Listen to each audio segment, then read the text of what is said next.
Picture a stormy night in a creaky old manor where a strange puzzle box whispers secrets of a forgotten curse. One wrong move, and it could be your last join. Hercule Poirot, as he unlocks the deadly truth in the puzzle box of memory. Act 1. The arrival of the mysterious box picture. This, folks, it's a crisp autumn morning in 1930s London, and our beloved detective Hercule Poirot is sipping his tisane in his impeccably neat apartment at Whitehaven Mansions. The little gray cells are at rest, or so he thinks, when there's a knock at the door. His faithful valet, Georges, opens it to reveal a disheveled messenger boy clutching a parcel wrapped in brown paper, tied with twine that looks like it's seen. Better days. For Monsieur Poirot, the boy stammers, thrusting it forward before scampering off into the fog-shrouded streets. Poirot, with his trademark mustache twitching in curiosity, sets down his cup and examines the package. No return address, just his name scrawled in elegant looping handwriting. He unwraps it carefully, revealing a beautifully carved wooden box, about the size of a small jewelry case, adorned with intricate patterns of interlocking gears and symbols that hint at ancient riddles. It's a puzzle box, the kind that requires clever manipulation to open, and Poirot's eyes light up with intrigue.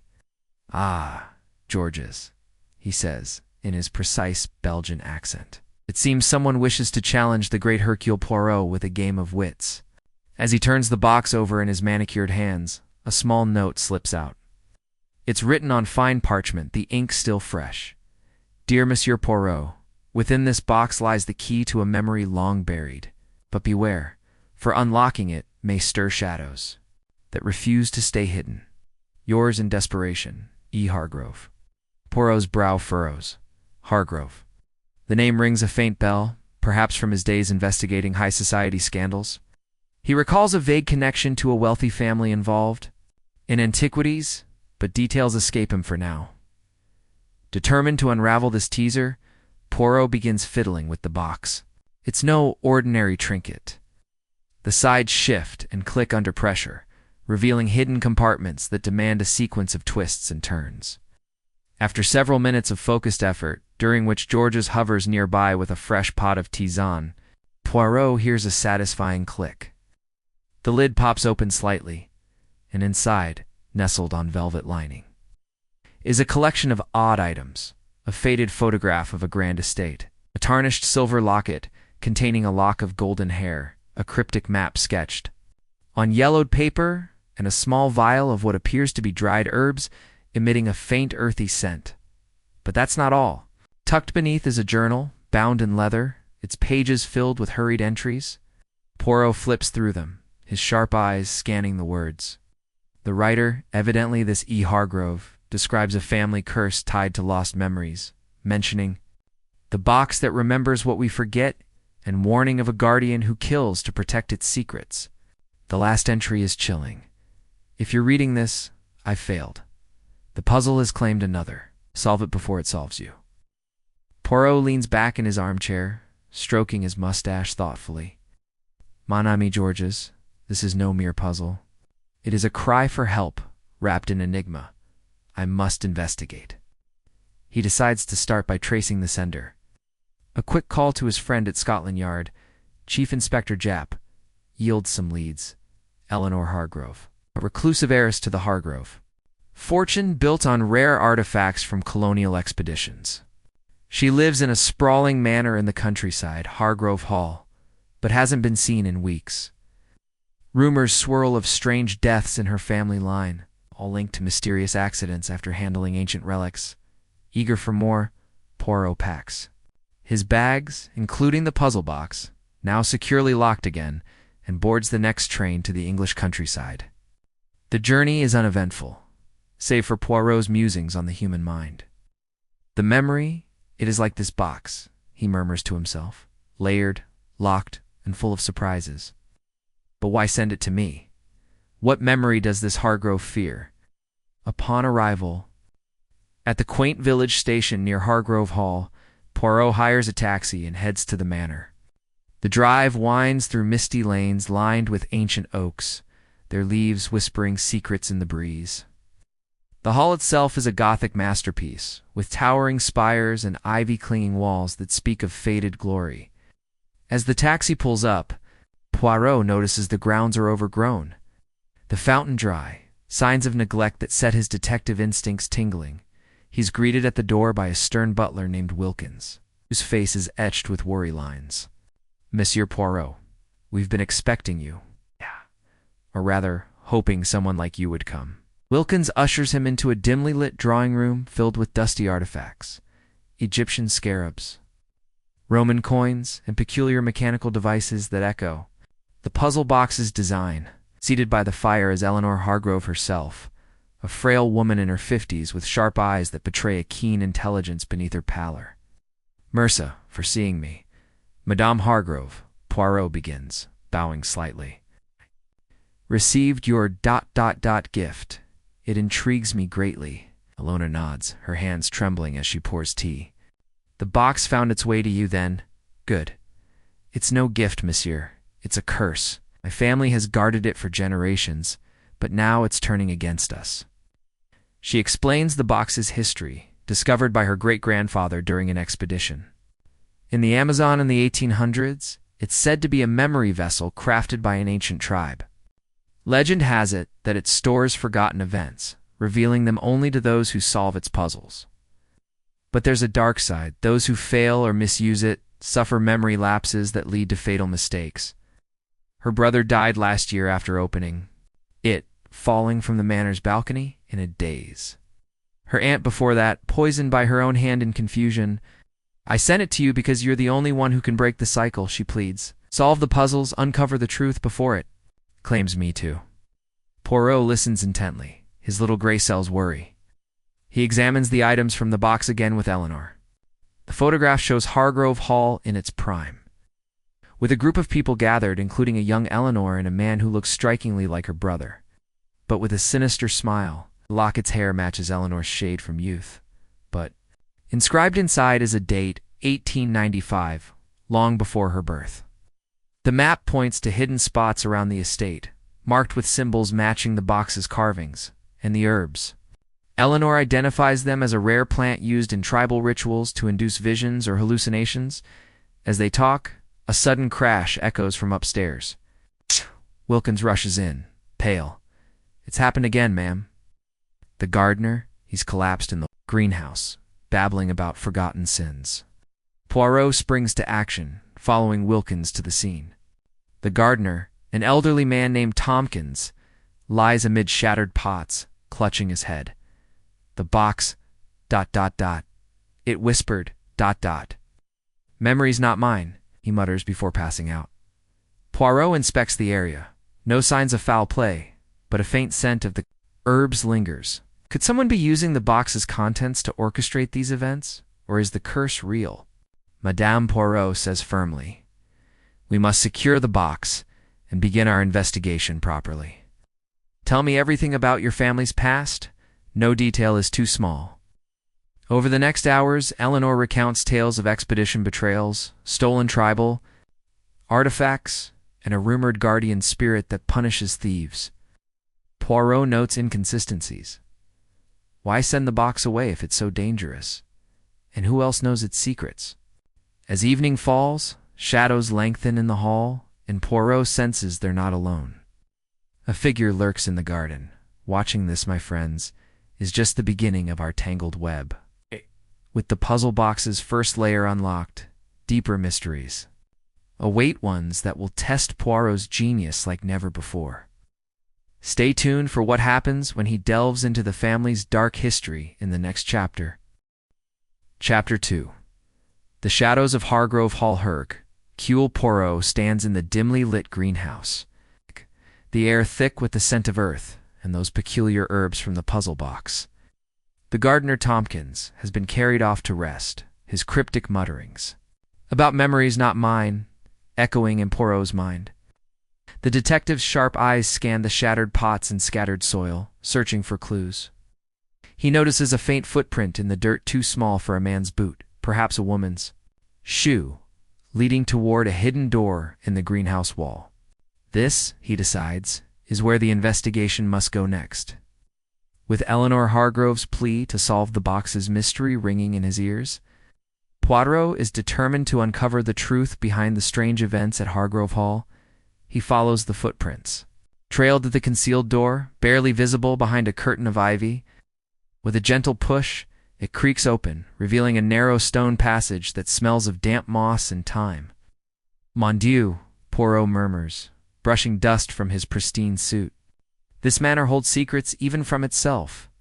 Armed with a small flashlight from his pocket, Poirot is nothing if not prepared. He steps into the passage, his polished shoes clicking softly on the uneven floor. The walls are lined with faded etchings, tribal symbols that match the puzzle. Boxes, carvings, depicting figures locked in ritualistic poses, their eyes wide with fear or reverence. Poirot's little gray cells hum with activity. Could this passage be tied to the box's origins? The tunnel leads to a small, underground chamber, its air heavy with the weight of forgotten years.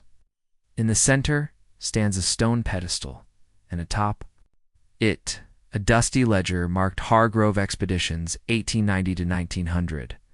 Poirot flips it open, his gloved fingers careful not to damage the brittle pages. The entries, written in the bold hand of Eleanor's great-grandfather. Sir Reginald Hargrove, detail his Amazon expedition. He describes finding the puzzle box in a hidden tribal shrine, guarded by a shaman who warned of its power. It holds the memories of the dead, but opens only for the worthy. The unworthy face judgment. Sir Reginald, ever the colonial plunderer, took it anyway, dismissing the warning as superstition. Later entries grow frantic, mentioning visions of strangers, lives and whispers in the dark. The final page is torn, but one word stands out: guardian. Poirot's mustache twitches. A guardian indeed. But is it spirit or flesh? He pockets the ledger, intending to study it further, and retraces his steps to the greenhouse. Emerging into the twilight, he finds Eleanor waiting, her face pale under the manor's looming silhouette. "Monsieur Poirot, did you find something?" she asks, her voice trembling. He nods, choosing not to reveal the ledger just yet. "Madame, this house has more secrets than rooms. Tell me, who else resides here besides yourself, Wilkins, and—" "The gardener." Eleanor hesitates, then lists the household.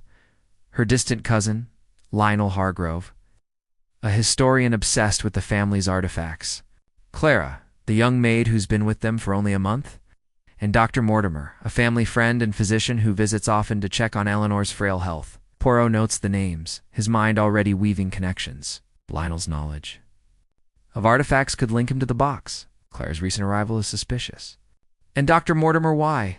Such frequent visits for a woman who seems sharp despite her frailty. Determined to meet these players, Poirot requests dinner with the household. The dining room is a cavernous space, its long oak table dwarfed by towering portraits of Hargrove ancestors, their eyes seeming to follow every move. Lionel, a wiry man with ink-stained fingers, greets Poirot with a mix of curiosity and suspicion. "So, you're the detective Eleanor sent for," he says, adjusting his glasses. "That box is trouble. I told her to destroy it." Nervous girl with darting eyes serves the meal silently, dropping a spoon when Poirot mentions the greenhouse incident. Dr. Mortimer, a jovial man with a booming laugh, dismisses the gardener's collapse as overwork and old age. But Poirot notices the doctor's hands tremble slightly when the puzzle box is mentioned. As they eat, Poirot subtly probes. "Monsieur Lionel, you study the family's artifacts. Have you ever examined the puzzle box?" Lionel shifts uncomfortably. "Once, years ago. It's a mechanical marvel, but dangerous. I couldn't open it." Clara, clearing plates, nearly drops another dish, her face flushing. Poirot's eyes narrow. "And you, Mademoiselle Clara, have you seen this box?" She shakes her head too quickly, muttering, "No, sir, never." Dr. Mortimer changes the subject, regaling them with tales of his travels. But Poirot senses deflection. After dinner, Poirot retires to the library, where he spreads out the boxes. Contents: the photograph, locket, map, herbs, and now the ledger. Studies the map, its markings pointing to locations within Hargrove Hall Tower. A cellar and a forgotten chapel on the grounds. The photograph intrigues him most. The man, with the sinister smile, stands apart from the group, holding what looks like the puzzle box. Poirot cross-references the ledger, finding a mention of a disgraced uncle named Victor Hargrove, banished in 1895 for stealing artifacts. The date matches the locket's inscription. Could Victor be the man in the photo? And is his memory tied to the box's curse? A soft creak interrupts his thoughts. Clara stands in the doorway, clutching a duster. I heard you were asking about the box, she whispers. I've seen it, sir, in the tower, late at night. Someone was trying to open it, but I didn't see who. Before Poirot can press her, she flees, leaving him with more questions. He resolves to visit the tower at dawn, suspecting it holds the next piece of the puzzle. As he prepares to retire for the night, a chilling scream pierces the manor. Poirot rushes toward the sound, finding Wilkins in the hallway, pointing toward the cellar. It's Miss Eleanor. She's down there, and something's wrong. Poirot grabs his flashlight and descends the creaking stairs, the air growing colder with each step. In the cellar, Eleanor lies slumped against a wall, clutching the puzzle box, her eyes wide with terror. It opened again, she gasps. I saw ... things. Memories of someone else's life. A betrayal, a murder. She faints before she can say more. Poirot kneels beside her, checking her pulse. She's alive but shaken. The box now slightly ajar reveals a new compartment, a tiny key etched with the same tribal symbols. He pockets it carefully, his mind racing. Was Eleanor lured here? And by whom? The footprint in the greenhouse, Clara's nervous confession, Lionel's unease, and Dr. Mortimer's shaky hands all point to a web of deception. Someone in this house knows more about the box than they're letting on, as he helps Wilkins carry Eleanor to her room. Poirot's resolve hardens. "It'll little gray cells, they are awake now," he mutters. The puzzle box is no mere relic. It's a key to a dangerous truth, and someone is desperate to keep it locked, with the tower as his next destination. Poirot prepares to face whatever secrets await in the morning light. And so, the mystery deepens, pulling us further into the shadows of Hargrove Hall. What will Poirot uncover in the tower, and how does that tiny key fit into the puzzle? Stay tuned for the next chapter, where the past begins to whisper its truths. Chapter 3. The tower's whispered secrets. The first rays of dawn creep through the mist, casting long shadows across Hargrove Hall's overgrown grounds. Hercule Poirot, ever meticulous, adjusts his hat and ascends the spiral staircase to the manor's north tower, the tiny key from the puzzle box tucked safely in his waistcoat pocket.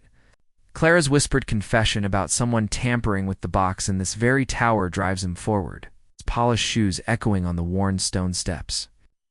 The air grows colder as he climbs, and a faint hum, most like a chant, seems to emanate from the walls. Poirot's little gray cells are alight with anticipation.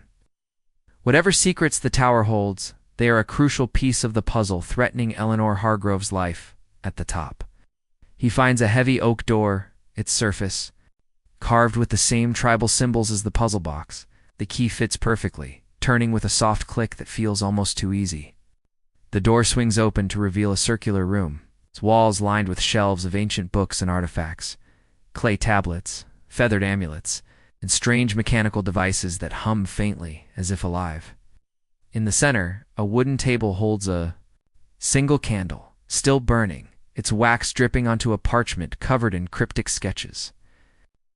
Poirot's eyes narrow. Someone was here recently, perhaps the figure Clara saw. He examines the parchment, which depicts the puzzle box in intricate detail, surrounded by annotations in a hurried scrawl. Second lock requires blood memory, and guardian watches, always. The phrase sends a chill down Poirot's spine, not out of fear, but from the realization that the box's mystery is no mere superstition. It's a deliberate mechanism. It's perhaps designed to manipulate or destroy.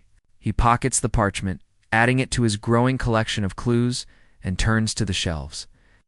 Among the artifacts, he finds a small wooden figure, carved to resemble a tribal warrior with hollow eyes, clutching a miniature replica of the puzzle box. Its craftsmanship matches the box perfectly. As he inspects the figure, a soft rustle comes from behind a tapestry on the wall. Poirot, ever alert, pulls it aside to reveal a hidden alcove. Inside, a dusty journal lies open, its pages filled with the handwriting of Victor Hargrove, the disgraced uncle mentioned in the ledger. The entries dated 1895. Describe Victor's obsession with the puzzle box after Sir Reginald brought it back from the Amazon. It speaks to me, Victor wrote. Memories of the tribe flood my mind, rituals, betrayals, a sacrifice to seal the box's power. I must open it, no matter the cost. The final entry is a scrawl. I see her now, the betrayed, she demands. Just as Poirot's mustache twitches. Her, a new player in this deadly game. Before he can ponder further, footsteps echo on the stairs. Poirot slips the journal into his coat and steps back, positioning himself near the table. Enters, his glasses fogged from the climb. Monsieur Poirot, I didn't expect you here, he says, his voice laced with unease. I come to catalog artifacts. This tower is ... my sanctuary. Poirot smiles thinly. A curious sanctuary, Monsieur Lionel. Tell me, have you catalogued the puzzle box recently? Annelle's face tightens. I told you, I couldn't open. It's cursed, just like Eleanor says. Poirot presses gently, his tone disarming. Yet someone was here last night, Nan. Perhaps tampering with the box, as Mademoiselle Clara saw. Lionel's eyes dart to the candle, still burning. Clara's young, imaginative. She sees shadows and calls them ghosts. But Poirot notices Lionel's fingers fidget, betraying his calm facade. He decides not to mention the journal or parchment yet, instead steering the conversation to Victor. Your uncle Victor Hargrove's disgrace involved this box, did it not? Lionel stiffens. Victor was a thief, exiled for stealing artifacts. He went mad, raving about curses. That's all I know. Unconvinced, Poirot bids Lionel good morning and descends the tower, his mind racing. Victor's journal suggests the box holds specific memories, perhaps of a tribal betrayal, and the her he mentioned could be key. Back in the manor's library, Poirot spreads out his clues. The ledger, the parchment, Victor's journal, and the map from the box. The map's markings for the tower are now clear, but the cellar and chapel remain unexplored. He decides the cellar, where Eleanor collapsed, is next. But first, he seeks out Clara for more details. He finds her in the kitchen, polishing silver with trembling hands. Mademoiselle Clara, he says softly, you spoke of seeing someone in the tower. Can you recall anything else? Her voice, a glimpse of clothing? Clara bites her lip, glancing around. It was dark, sir, but I heard humming, like a lullaby, and a cloak, maybe black, swishing as they moved. Her voice drops to a whisper. I'm scared, monsieur. By this house it feels alive, watching us. Poirot pats her hand reassuringly. Fear not, petite. Poirot is here, and the truth will protect us. His next stop is Dr. Mortimer, whom he finds in the parlor, reading a medical journal. Doctor, a word, Poirot says, settling into a chair. Madame Eleanor's collapse last night could it be caused by those herbs from the box? Mortimer chuckles, but his eyes are wary. Herbs. Nonsense. Eleanor's frail, prone to fainting. Stress, nothing more. Poirot raises an eyebrow. Yet the gardener Tompkins also spoke of strange memories before collapsing. A coincidence, perhaps? Mortimer's smile fades. Old men ramble. I've prescribed rest for both. Poirot notes the doctor's evasiveness, but lets it pass for now, as noon approaches. Poirot returns to the cellar, the scene of Eleanor's fright. The stone walls are damp, lined with crates of artifacts and old wine bottles. He follows the map's markings to a corner, where a loose stone reveals a hidden compartment. Inside is a small vial, identical to the one in the puzzle box, but empty. The faint scent of herbs lingers, confirming his suspicion. Someone is using the herbs perhaps to induce the memory lapses plaguing the household, but who and why? A sudden noisy scrape of metal makes Poirot spin around. A shadow moves at the cellar's far end, then vanishes through a side door. He gives chase but finds only an empty corridor leading to the chapel. The figure is gone, but a single black feather lies on the floor, like those in the tower's amulets. Poirot pockets it, his mind connecting dots. The cloaked figure, the humming lullaby, the herbs, and Victor's talk of a betrayed woman is someone reenacting the box's memories, or using them as a cover for something darker. As he emerges into the daylight, Wilkins approaches, looking grave. Monsieur Poirot, Miss Eleanor's awake. But she's different, keeps muttering about a woman in white, begging for justice. Poirot's eyes gleam. Mercy, Wilkins. I will see her at once. The pieces are falling into place, but the puzzle is far from solved. The tower has revealed its whispers. But the cellar and chapel hold more secrets in, perhaps the key to the box's true power. The trail grows hotter. My friends, as Poirot edges closer to the heart of this enigma, what will he find in the chapel, and who is the woman in white haunting Eleanor's visions? Join us next time as the mystery unfolds further. Chapter 4. The Chapel of Forgotten Truths.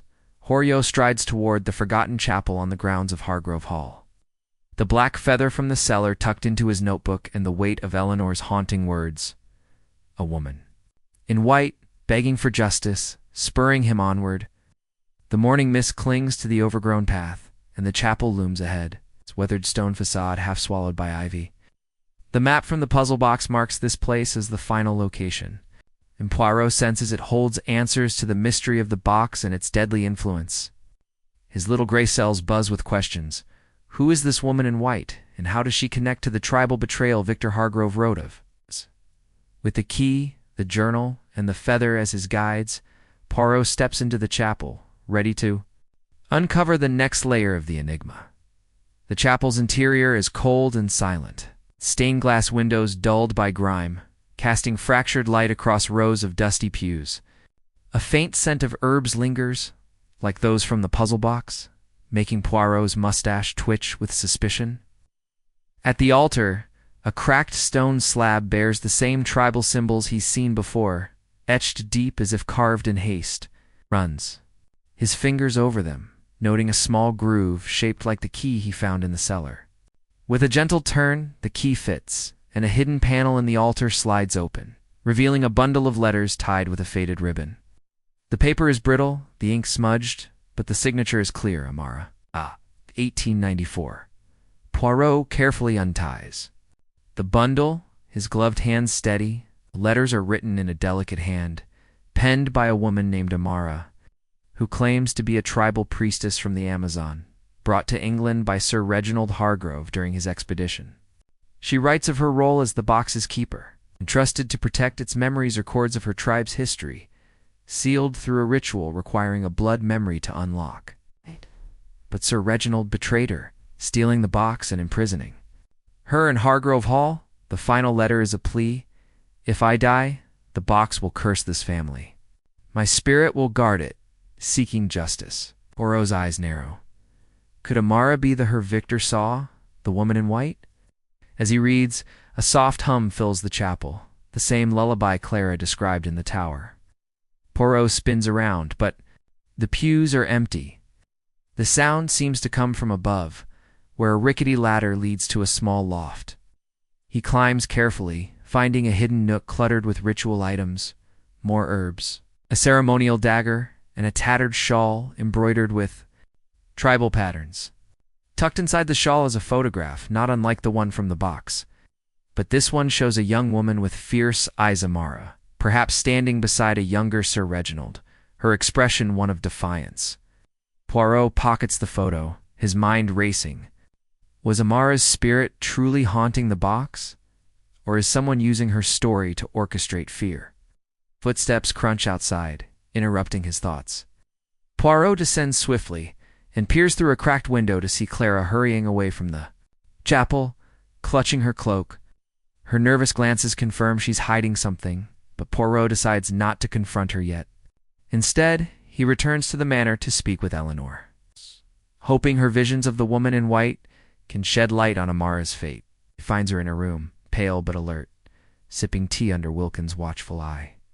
Monsieur Poirot, she whispers, the woman in white she showed me a betrayal, a theft in a jungle temple. She was bound, weeping, as a man took the box. Poirot nods, revealing the letters. Madame, I believe this woman is Amara, a priestess wronged by your great-grandfather. Her letters speak of a curse tied to the box. Eleanor's eyes widen. Then it's true. The box is punishing us for his sins. Poirot raises a hand. None, madame. I suspect someone uses this curse as a mask. The herbs, the visions, they are too precise for spirits. He asks about Clara's behavior, and Eleanor admits the maid has been acting strangely, often sneaking out at night, determined to test. His theory: Poirot sets a trap, he announces at lunch, with Lionel, Clara, and Dr. Mortimer present. That he's close to unlocking the box's final secret and will leave it in the library tonight. The truth will soon be revealed, he says, watching their reactions. Lionel's fork pauses midair, Clara spills water, and Mortimer coughs into his napkin. Poirot's smile is subtle. The bait is set. That evening, he hides in the library's shadows, the puzzle box placed prominently on the table. Hours pass in silence until a cloaked figure slips in, humming that eerie lullaby. They approach the box, hands trembling as they try to open it. Poirot steps forward, his voice sharp. Bonsoir. Perhaps you can explain why you sneak about with Amara's song. The figure gasps, dropping the cloak hits Clara. Tears stream down her face. I didn't mean harm, monsieur. I found her letters years ago in the chapel. I thought, if I could open the box, I could free her spirit. Clara confesses she's a distant descendant of Amara, hired as a maid to get close to the box. She's been using the herbs to recreate the tribal rituals, hoping to unlock the box's memories and honor Amara's legacy. But she swears she didn't cause the collapses, only tried to commune with the box. Poirot listens, his eyes searching. Her story rings true, but gaps remain. Who else knows of Amara, and why the empty vial in the cellar? As he escorts Clara to her room, promising discretion, a loud crash echoes from the grounds. Wilkins rushes in, breathless. The chapel, monsieur, it's burning. Poirot races outside, the night sky glowing orange. The chapel's roof is ablaze, and amidst the smoke, he glimpses a figure in white, fleeting and ethereal, before it vanishes. Fire consumes the ritual items, but Poirot's clues the letters. The photo are safe in his pocket. Was this arson meant to destroy evidence, or to fuel the myth of Amara's curse? The mystery tightens its grip, folks, as Poirot uncovers Amara's tragic story and Clara's desperate mission. But who set the chapel ablaze, and what secrets burned with it? Stay tuned for the next chapter, where the puzzle box's final lock beckons. Chapter 5. The second lock's riddle. The acrid smell of smoke still lingers in the air as Hercule Poirot stands outside the smoldering ruins of the chapel, his sharp eyes scanning the charred debris. The fire, now extinguished by the groundskeeper and villagers, has destroyed much of the chapel's interior. But Poirot's clues, Amara's letters, the photograph, and the tribal symbols remain safe in his possession. Clara's confession and the fleeting glimpse of a figure in white have deepened the mystery, pointing to a calculated effort to hide the truth. The puzzle box, still locked with its second mechanism, sits heavy in Poirot's satchel, its next secret waiting to be unraveled. With the manor buzzing with tension, Poirot returns to the library, determined to crack the box's second lock and uncover who is orchestrating the chaos at Hargrove Hall. In the quiet of the library, Poirot lays out his clues on a polished oak table: the letters, the photograph of Amara with Sir Reginald, the map, the black feather, and Victor's journal. The parchment from the tower, with its cryptic note about a blood memory, draws his attention.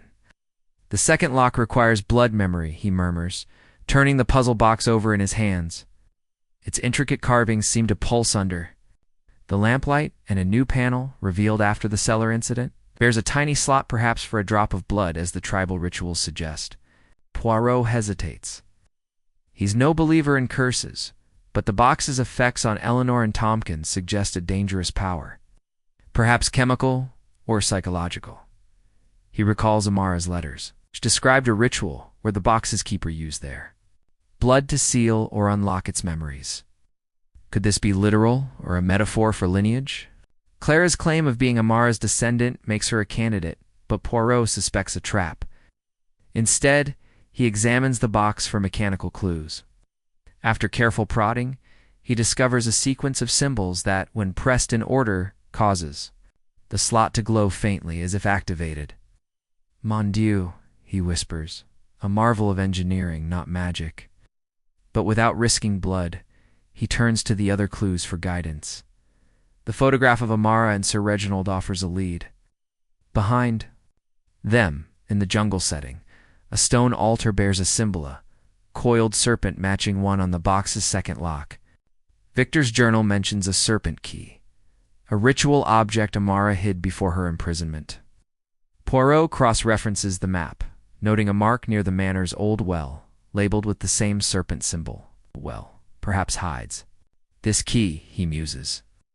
Deciding to investigate immediately, he ventures to the manor's overgrown courtyard.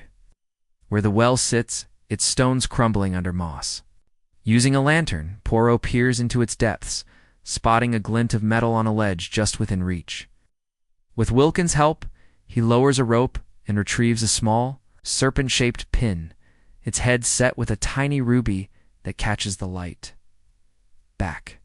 In the library, he inserts the pin into the box's slot, and with a soft click, the second lock opens, revealing a new compartment. Inside is a folded cloth, stained with what appears to be dried blood, and a note in Amara's hand. The second memory is betrayal. "Beware the one who wears my face." Poirot's mind races. Where's my face? A descendant? A pretender? Or something else? He recalls Clara's humming of Amara's lullaby and her access to the chapel's relics. But her fear seemed genuine. Could someone else be posing as Amara's heir? He decides to confront Lionel, whose knowledge of artifacts and evasive demeanor make him a suspect. Finding him in the study, cataloging books, Poirot is direct. "Monsieur Lionel, you know more of the box than you admit. This serpent key, have you seen it before?" Lionel's face pales, but he recovers quickly. "Okay. No, I study papers, not trinkets. You're chasing ghosts, Poirot." His hands tremble as he adjusts his glasses, and Poirot notes a faint stain on his cuff herbs, perhaps. Before he can press further, Dr. Mortimer bursts in, his usual joviality gone. "Monsieur Poirot, it's Tompkins."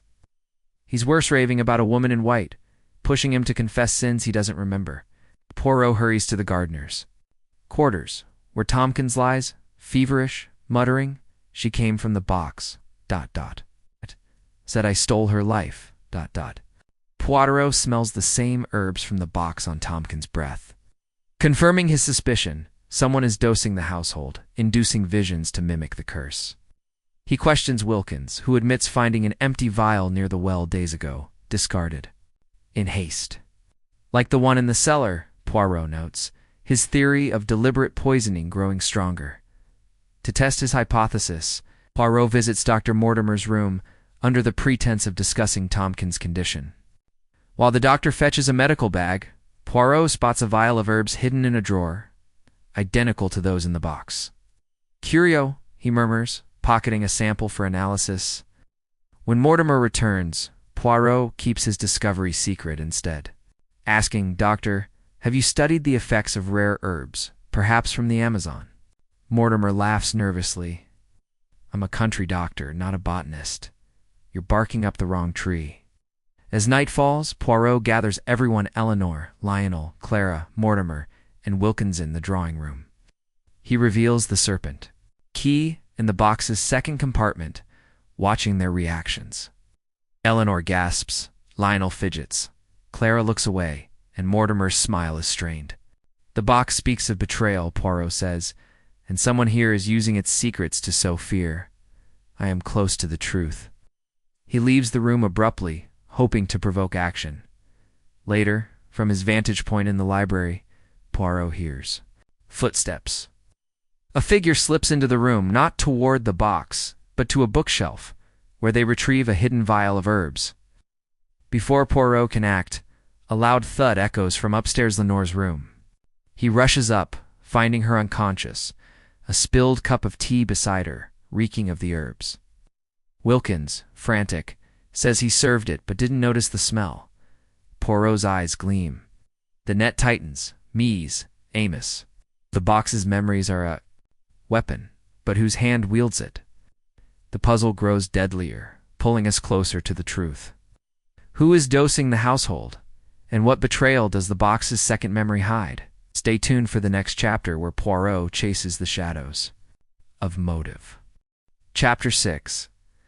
The web of motives. The flickering lamplight in the library casts long shadows as Hercule Poirot paces, his mind weaving together the threads of the puzzle box's mystery. Eleanor's latest collapse, induced by her Blaise tea, confirms a sinister hand at work, using the box's myth to mask their actions. The vial of herbs found in Dr. Mortimer's room, the serpent key, and Amara's note about the one who wears my face point to a calculated plot rooted in betrayal. Poirot's little gray cells hum with purpose. He must uncover the motive behind these poisonings and determine who in Hargrove Hall is orchestrating this deadly charade. With the puzzle box's final lock still unopened, he knows the next clue lies in the motives of those around him. Poirot begins by re-examining the clues on the library table. Amara's letters, the serpent key, the blood-stained cloth, and the photograph of her with Sir Reginald. The phrase blood memory nags at him, suggesting a connection to lineage or inheritance. He recalls Clara's claim of being Amara's descendant, but her actions seem driven by reverence, not malice. Lionel's knowledge of artifacts and his nervous demeanor make him a suspect, while Dr. Mortimer's access to herbs and medical expertise raise red flags. Even Wilkins, the loyal butler, could be hiding something. Poirot decides to dig deeper into their connections to the Hargrove family and the box's history. He starts with Lionel, finding him in the study, hunched over a stack of manuscripts.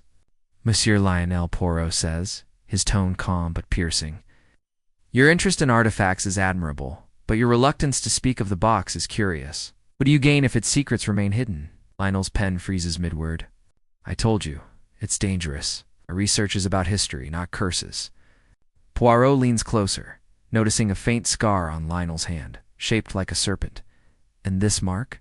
A coincidence, perhaps? Lionel pulls his sleeve down, muttering, "An old injury, nothing more." But his eyes betray fear, and Poirot files this away for later next.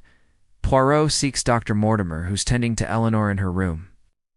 Dr. Poirot begins, "These herbs causing such distress, surely a physician would recognize their effects." Mortimer's jovial mask slips. "I've seen nothing unusual. Eleanor's weak, that's all." Poirot presses, mentioning the vial in Mortimer's room. The doctor's face reddens. "You've been snooping?" "Those are for my research, not poison." He claims he's studying rare plants for medical purposes, but Poirot senses half-truths. Why hide the vial if it's innocent? To test his suspicions, Poirot visits Clara in the kitchen, where she's peeling vegetables, her hands still trembling. "Mademoiselle Clara, your devotion to Amara is touching, but have you shared her story with anyone here?" Clara shakes her head. "No, monsieur. I kept it secret, afraid they'd think me mad." Poirot nods, believing her sincerity, but wondering if someone else discovered her heritage. He asks about Wilkins, and Clara hesitates. He's kind, but he's been with the family forever, knows all their secrets, maybe more than Miss Eleanor. Poirot's next move is to question Wilkins, whom he finds polishing silver in the dining room. "Monsieur Wilkins, you've served the Hargroves for decades. Did you know Victor, the disgraced uncle?" Wilkins' cloth pauses. "Met him once as a boy, mad as a hatter, raving about the box. Sir Reginald sent him away." Poirot probes further. "And Amara? Did you hear of a priestess brought here?" Wilkins' eyes flicker. "Just stories? Servants whispered of a woman locked in the cellar long ago. Thought it was gossip." His unease suggests he knows more, but Poirot lets it slide for now. Returning to the library, Poirot studies the box again, focusing on the blood-stained cloth from the second lock. He notices faint initials embroidered in the corner. A.H. Amara Hargrove? or another clue. The note's warning about the one who wears my face suggests someone posing as Amara's heir, perhaps to claim the box or its power. Poirot recalls the locket from the box, inscribed with 1895, and compares it to the photograph. The lock of hair inside matches Amara's color, but the date aligns with Victor's exile. Could Victor have been involved in Amara's fate, or was he a victim of the box's curse? A sudden realization strikes. The Hargrove fortune, built on stolen artifacts, might be the motive. If the box holds proof of Amara's betrayal, it could ruin the family's legacy or grant someone leverage to claim it. Poirot checks the ledger from the underground chamber, finding a note about a hidden vault in the manor, rumored to hold Sir Reginald's stolen treasures. The map's final unmarked spot, near the grand staircase, could lead there. He explores the area, finding a loose panel behind a portrait of Sir Reginald, opens to a small safe locked with a combination. Inside, he finds a single document, a will dated 1895, naming Amara as Sir Reginald's heir, not his children. This changes everything. Amara's claim to the estate would threaten the Hargrove lineage, giving someone motive to silence her memory. But who? Lionel, as a historian, might want to protect the family name. Mortimer, with his frequent visits, could be after the fortune. Even Clara, if she knows her heritage, might seek vengeance. Poirot sets another trap, announcing at dinner that he's found the vault and will open it tomorrow. The box's final secret lies within, he says, watching the room. Lionel drops his glass. Mortimer coughs violently and Clara stares at her plate. Wilkins, clearing the table, pauses briefly. That night, Poirot hides near the staircase, waiting. A figure approaches the portrait, fumbling with the safe style.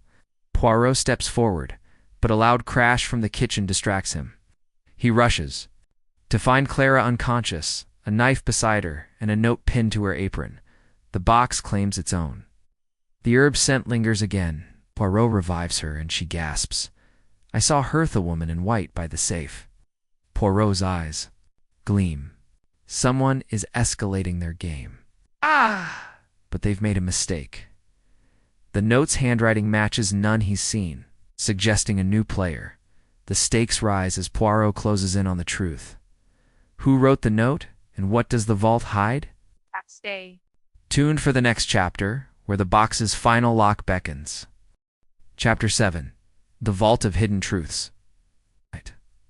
Moon casts a pale glow through the windows of Hargrove Hall as Hercule Poirot stands in the kitchen, the scent of herbs still lingering where Clara was found unconscious.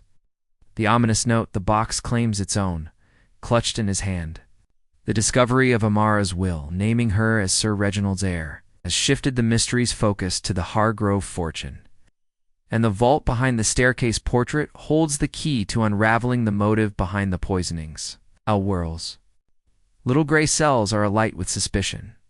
Someone is using the puzzle box's curse to mask a grab for power. The new handwriting suggests a hidden player. With Clara recovering and the safe unopened, Poirot sets his sights on the vault, determined to uncover its secrets before another strike occurs. Poirot returns to the grand staircase, where the portrait of Sir Reginald looms, its stern eyes seeming to guard the safe. The combination lock glints in the lamplight, and Poirot recalls a clue from Victor's journal, a sequence of numbers tied to the tribal symbols 3, 7, 12, corresponding to the serpent, moon, and star etched on the box. He inputs the combination, and with a soft click, the safe opens, revealing a velvet pouch and a sealed envelope. Inside the pouch is a ruby pendant, its design matching the serpent key's ruby, and the envelope contains a letter from Sir Reginald. Dated 1896, confessing his guilt, I wronged Amara, my true love, and stole her box to secure my legacy. Her death was my shame hidden to protect the Hargrove name. The confession hits Poirot like a thunderbolt. Amara wasn't just a priestess, she was Sir Reginald's lover, and her death, implied as no accident, suggests murder. The ruby pendant, likely hers, ties to the blood memory ritual, perhaps a symbol of her claim. Poirot's mind races. The will and pendant threaten the Hargrove inheritance. giving someone motive to erase Amara's legacy. But who? Lionel? Protecting the family name? Mortimer? Chasing wealth? Or Wilkins, whose long service hides unknown loyalties? To test his theory, Poirot examines the note from Clara's attack. Its handwriting, angular and deliberate, doesn't match Clara's, Lionel's, or Mortimer's. He recalls Wilkins' brief pause at dinner and his knowledge of old servant gossip about Amara. Could the butler, overlooked by all, be the mastermind? Poirot decides to observe him closely, starting with a visit to the butler's quarters. There, while Wilkins is busy elsewhere, Poirot finds a hidden drawer containing a vial of herbs identical to those in the box and a worn photograph of a young Wilkins with a woman resembling Amara, dated 1895. Curio, Poirot murmurs. A connection to Amara, perhaps familial? He confronts Wilkins in the pantry, holding up the photograph. Monsieur Wilkins, you knew Amara Nan? This is no servant's gossip. Wilkins' face crumples. She was my aunt, he admits. My mother told me stories of her imprisonment here. I swore to protect the family, but the box, ... it's dangerous. He denies poisoning anyone, claiming he only hid the herbs to prevent their misuse. Poirot's eyes narrow. Wilkins' story is plausible, but his access to the herbs keeps him a suspect. Next. Poirot turns to the puzzle box, hoping its final lock will clarify the killer's identity. The ruby pendant fits a slot on the box's third panel, but it requires a final twist to mechanism Poirot hasn't cracked. He revisits Amara's letters, noting a reference to a final song to unlock the box's deepest memory. Clara's lullaby, heard in the tower and chapel, might be the key. He finds her in the servants' hall, now recovered, and asks her to sing it. Hesitant, she hums the haunting melody, and Poirot records the sequence of notes matching them to the box's symbols. Back in the library, he presses the symbols in order, and the third lock clicks open, revealing a tiny scroll. It reads, "The final memory is justice. The betrayer's blood must answer." The scroll's warning chills Poirot. Betrayer's blood could mean Sir Reginald's descendants or someone tied to Amara's death. He gathers everyone in. The drawing room, Eleanor, Lionel, Clara, Mortimer, and Wilkins, to share his findings, omitting the scroll's details. The vault has revealed Amara's claim to this estate, he announces, watching their faces. Eleanor gasps, Lionel clenches his fists, Mortimer sweats, Clara trembles, and Wilkins stares at the floor. Someone seeks to bury this truth with poison, Poirot adds, and I am close to naming them. As he speaks, a window shatters, and a rock lands on the carpet, tied with a note, "Leave the box, or join Amara." The handwriting matches the note from Clara's attack. Poirot rushes outside, spotting a figure fleeing into the woods. He gives chase, but loses them in the dark, finding only a dropped handkerchief embroidered with M. Mortimer? Or a misdirection? Back in the manor, Poirot notices Mortimer's absence from the drawing room. He finds the doctor in his room, packing a bag, claiming he's needed in town. Poirot's smile is sharp. "Leaving so soon, doctor?" The box has more to say. Poirot's trap is closing, but the killer's desperation grows. The scroll's call for justice points to a final confrontation. But who wields the poison, and why? Stay tuned for the next chapter, where the box's deepest secrets unravel. Chapter 8. The Dance of Deceptions. The chill of the night lingers in Hercule Poirot's bones as he stands in the dimly lit hallway of Hargrove Hall. The handkerchief embroidered with M clutched in his gloved hand. Dr. Mortimer's sudden attempt to flee, the threatening note, and the scroll's ominous warning of justice for the betrayer's blood have tightened the noose around the mystery. The puzzle box, now with its third lock opened, hums with secrets. And Poirot senses the killer is growing desperate, their carefully woven web of deception unraveling. With Amara's will and Sir Reginald's confession pointing to a motive tied to the Hargrove fortune, Poirot must navigate the lies of the household to unmask the culprit before they strike again. His little gray cells are poised for the final push toward the truth. Poirot begins the morning by analyzing the handkerchief. The EM could implicate Dr. Mortimer, but its pristine condition like the doctor's well-worn belongings, suggests a plant. He recalls the note's handwriting, angular and unfamiliar, compares it to samples he's discreetly collected. Lionel's precise script, Clara's shaky scrawl, Mortimer's bold strokes, and Wilkins' neat cursive, none matched perfectly. But Wilkins' writing comes closest, with subtle similarities in the letter curves. Poirot's mustache twitches. A clever disguise, perhaps, he murmurs, suspecting the butler's claim of innocence may hide a deeper role. To test this, Poirot visits Eleanor in her room where she's recovering from the herb-induced collapse. "Madame," he says gently, "you spoke of a woman in white. Did she resemble anyone here? Perhaps someone familiar?" Leonor's eyes cloud with fear. She was like a ghost, but her face could be Clara's or someone older. Like in the old photographs, Poirot nods, noting the connection to Amara's image. He shows her the ruby pendant from the vault. "This belonged to Amara. Does it stir any memory?" Eleanor shakes her head, but her hands tremble. "Only fear. It feels like hers, like it's watching me." Poirot's next stop is the library, where he re-examines the puzzle box. The scrolls mention of justice and betrayers. Blood suggests a final ritual to unlock the box's deepest memory. He notices a faint groove on the box's base, shaped like the ruby pendant. Pressing it in, he hears a soft hum, but the mechanism doesn't budge. A final step, he mutters, recalling Amara's letters about a song of justice tied to the ritual. Clara's lullaby unlocked the third lock. But this requires something more, perhaps a specific phrase or action tied to Amara's betrayal. He seeks Clara in the servants' quarters. Finding her folding linens, her face pale but resolute, "Mademoiselle." "Clara," Poirot says, "your lullaby opened the box's third lock. Did Amara's stories mention a final song or ritual?" Clara hesitates, then whispers. "She spoke of a chant to call the betrayed, to name the guilty. Never learned at Tit was forbidden." Poirot presses gently. "And who else knew of your heritage?" Clara's eyes dart away. "Only Wilkins. I told him in confidence, thinking he'd understand, being so loyal to the family." Poirot's suspicions deepen. Wilkins' connection to Amara and his access to the herbs make him a pivotal figure, determined to provoke a reaction. Poirot gathers the household, Eleanor, Lionel, Clara, Mortimer, and Wilkins in the drawing room for a bold move. He holds up the puzzle box, the ruby pendant glinting in its slot. "Mes amis," he declares, "the box's final memory is within reach. Tonight I will perform the ritual to name the betrayer's blood. The killer will be revealed." Glasses slip. Mortimer's jaw tightens. Clara gasps, and Wilkins' face remains impassive. But his fingers clench the edge of a chair. Poirot notes every reaction, setting his trap.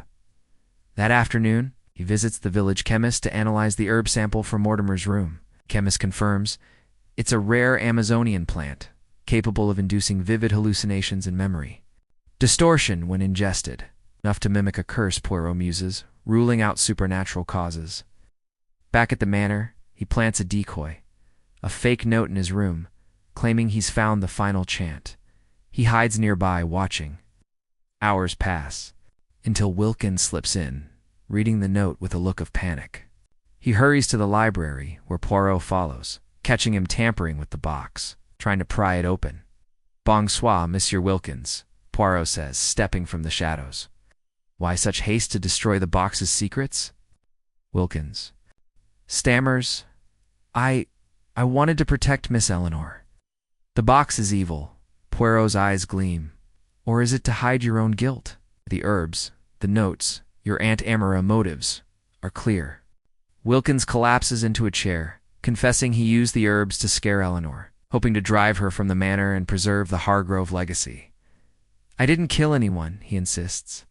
"I only wanted her gone before the will surfaced." Poirot believes him partly. The poisonings were too precise for Wilkins' clumsy fear tactics. As he escorts Wilkins to his quarters, a scream pierces the air from the attic. Poirot races up, finding Lionel slumped against a trunk, a vial of herbs shattered beside him. His eyes wide with terror. "She came, the woman in white, said I'd pay for the theft." He gasps before fainting. Poirot smells the herbs and spots a fresh note. Justice is near.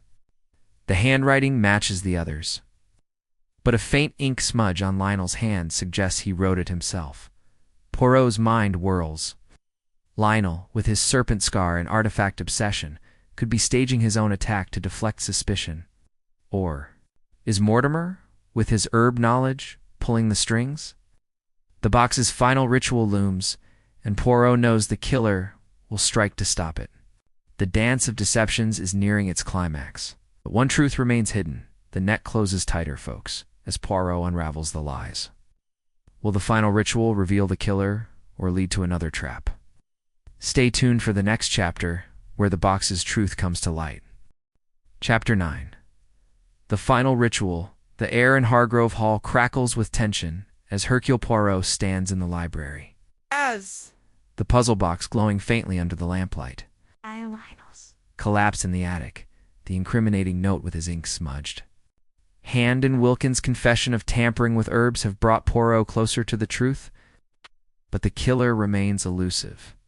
The scrolls call for justice, and the betrayer's blood suggests the box's final memory will unmask the culprit. But its last mechanism, a ritual tied to Amara's chant, remains unsolved. With the household on edge and the threat of another poisoning looming, Poirot prepares to stage the final ritual, knowing the killer will be forced to act. His little gray cells are primed for the decisive moment. Poirot begins by re-examining the box. Its ruby pendant, still lodged in the third panel. The groove, humming softly, demands a final action, likely the Song of Justice, Clara mentioned. He recalls her words about a forbidden chant to name the guilty. With no text to guide him, Poirot hypothesizes the chant might be encoded in the box's symbols. He studies the carvings, noticing a sequence of stars, moons, and serpents that align with the lullaby's rhythm. Humming Clara's tune, he presses the symbols in time, and the box vibrates. A hidden panel sliding open to reveal a tiny crystal vial, empty but etched with the word justice. Poirot's eyes gleam at the final piece, but it demands a price. Suspecting the vial once held blood for the ritual, Poirot rules out using his own, too risky, given the herb's effects. Instead, he focuses on the chant. He visits Clara, now under Eleanor's care, in the parlor, and asks her to recall any fragments of Amara's stories. Mademoiselle, the chant, did it name a betrayer? Clara, pale but steady, whispers it was in her tongue, a prayer to call the wronged. Something like Amara Vindica. I only heard it once. Poirot nods, piecing together a phrase from the tribal symbols. Amara, Vindica, Sanguise, Amara, avenge the blood. To confirm his theory, Poirot consults the village librarian, an expert in ancient languages, who verifies the phrase as a tribal invocation for justice, often spoken over sacred relics. Armed with this, Poirot plans a dramatic reveal to flush out the killer. He gathers the household: Eleanor, Lionel, Clara, Dr. Mortimer, and Wilkins in the drawing room, the puzzle box on a table, its ruby pendant glinting ominously. Mes amis, he announces. Tonight, I will complete Amara's ritual. The box will name the guilty, and justice will be served. Eleanor clutches her shawl. Lionel adjusts his glasses nervously.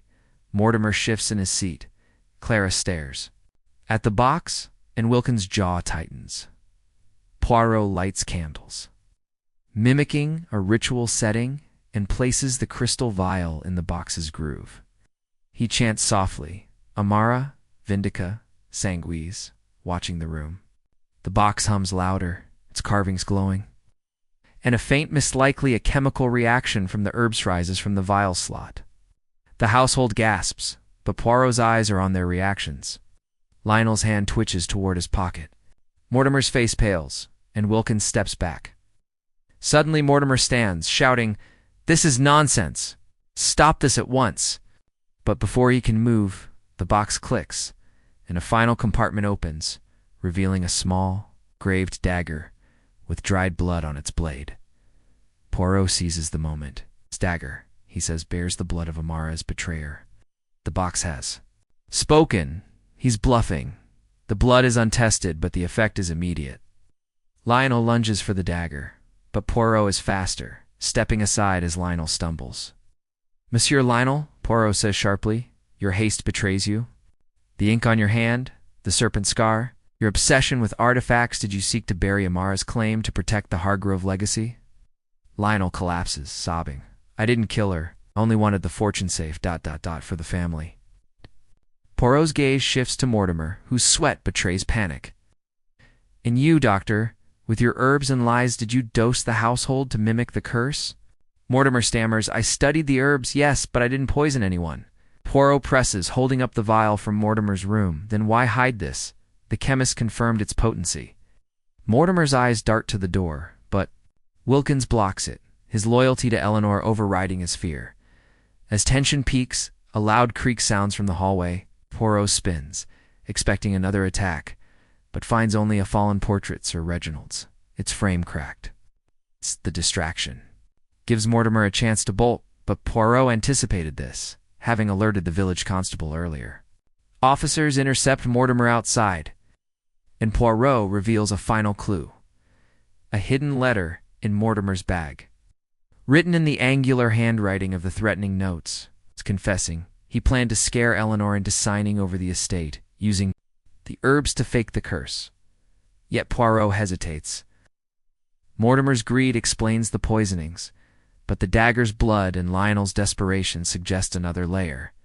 "The ritual is not complete," Poirot murmurs, eyeing the box. "The killer's motive is clear, but the final act of justice awaits. The truth is near, my friends," as Poirot prepares to unmask the mastermind.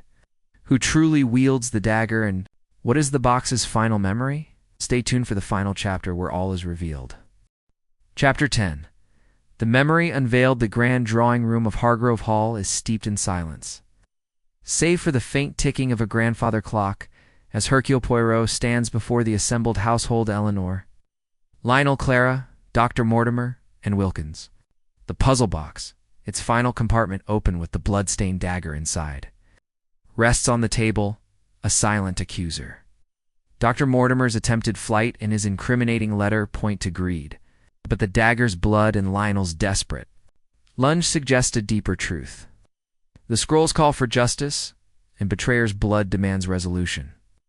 And Poirot knows the killer's identity lies in the box's final memory. With the village constable waiting outside, Poirot prepares to unveil the truth. His little gray cells poised to untangle the last knot of this deadly puzzle. "Mies Amos," Poirot begins, his voice calm but commanding. The puzzle box has spoken, and its memories, Amara's memories, reveal a tale of betrayal and murder. Tonight, we end this charade. He holds up the dagger, its blade catching the candlelight. This is no relic of a curse, but evidence of a crime committed long ago and echoed today. He paces, eyeing each face. Eleanor grips her shawl. Lionel's hands tremble. Clara's eyes are wide. Mortimer sweats, and Wilkins stands rigid. The air is thick with anticipation. Poirot starts with the box's history, piecing together Amara's letters and Sir Reginald's confession. Amara, a tribal priestess and Sir Reginald's lover, was brought to England in 1894. Her puzzle box, a vessel of her tribe's memories, was stolen by Reginald, who imprisoned her here. Her death in 1895 was no accident, it was murder, to silence her claim to the Hargrove fortune, as her will proves. He holds up the will from the vault. This document names Amara as heir, threatening the Hargrove lineage. Someone in this house seeks to bury that truth, using the box's myth to mask their crimes. He turns to the poisonings. The herbs. Identified as an Amazonian hallucinogen, induced visions of a woman in white, Amara's image to mimic a curse. Eleanor, Tompkins, Clara, and Lionel all suffered, but who administered the doses? Poirot holds up the vial from Mortimer's room. "Doctor, your letter confesses to using the herbs to scare Eleanor into signing over the estate." Greedy. "Motive none?" Mortimer stammers. "I only wanted wealth, not death. I didn't kill anyone." Poirot nods. Your doses were calculated to frighten, not kill." But the dagger tells another story. He shifts to Lionel, holding up the Note from Clara's attack. Monsieur Lionel, your ink-smudged hand penned these threats, did it not? Your serpent scar, your obsession with artifacts, you knew of Amara's will and sought to protect the Hargrove legacy. Lionel sobs. I wrote the notes to scare Eleanor away. I didn't want the will exposed to ruin us. But I didn't. Poison anyone? Poirot's eyes narrow. None. You are a coward, not a killer. The herbs were beyond your skill. Poirot then faces Wilkins, holding the photograph of him with Amara's look-alike. Monsieur Wilkins, you claimed Amara was your aunt.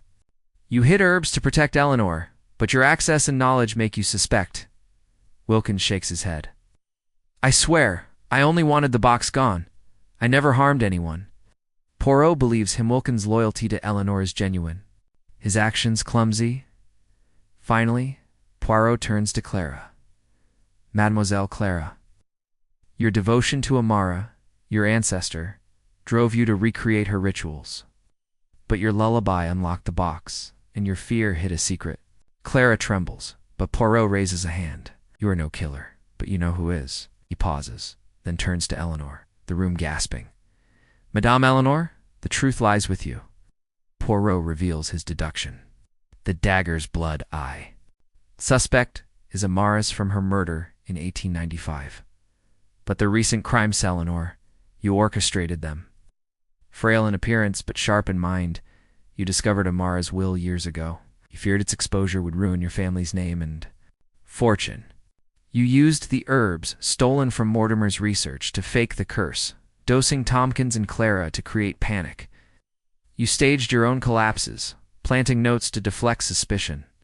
The chapel fire. Your work. To destroy Amara's relics. The woman in white was your performance, using Amara's shawl from the chapel. Eleanor's face hardens. You have no proof, monsieur. Poirot smiles. The handwriting of the notes matches your private journal, which I found in your room. The herb's scent lingered on your gloves, and the ruby pendant you wore at once, in a photograph from your youth, hidden in the attic, holds up. The dagger. This, I believe, was the weapon that killed Amara, kept by you as a trophy of your grandfather's crime, which you sought to conceal. Eleanor rises, her frailty gone. Reginald's legacy was mine to protect. Amara's claim would have destroyed us. I used the box to scare them, to keep the truth buried. Poirot nods. You nearly succeeded, but the box's memory just as hazed. Named you.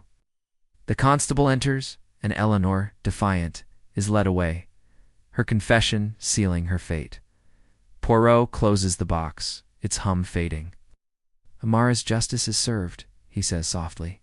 Clara weeps relieved, while Lionel and Mortimer slump in shame, their lesser crimes exposed. Wilkins bows his head, loyal to the end. The curse, a myth fueled by guilt and greed, is broken. And so, my friends, the puzzle box's secrets are laid bare. Its memory's no longer a weapon. The killer, Eleanor, driven by legacy, used the box's myth to hide her crimes. But Poirot's genius prevailed. If you've enjoyed this tale, like and subscribe and comment below. What did you think of the box's final twist? Stay tuned for more mysteries, where truth always finds its way.